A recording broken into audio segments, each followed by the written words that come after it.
Daot gid ang akong garden guys. Kabalos gid siya. Sapon gid siya sa tubig. Muna resulta sa atong gardenan. Daplin sapa.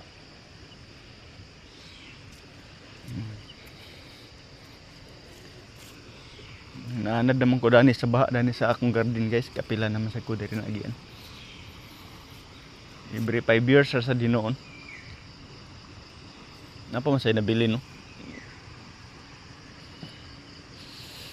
Ang okra ra gid didto may wala na sapon.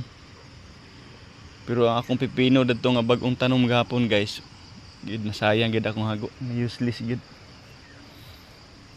Pati daan ni sa akong double crop sa kuan nga okra. Napa man no nanubo ko man uban. Abot didto sa unahan, gisubay-subay gid sa tubig. Luoy gid siya nga mao. Akong mansyon hapit gid siya na. May gani kay wa siya gi ibot sa tubig. Na. Akong mga gamit na raw.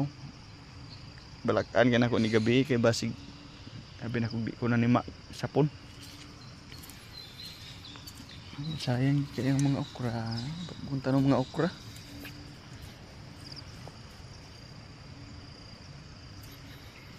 Aning subay-subay yung talang niya akong garden daan nito.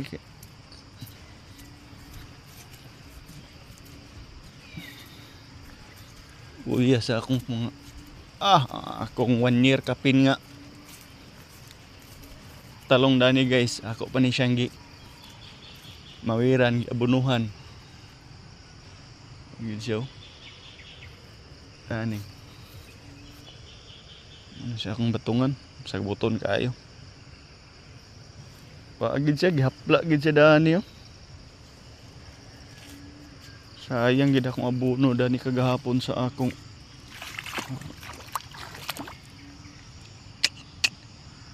uya kisang tanan na igo gid siya dani. Tako para pakay kog hago dani kagahapon pagtrabaho.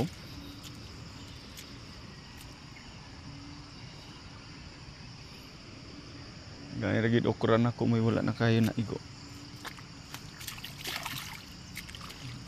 Okrahan.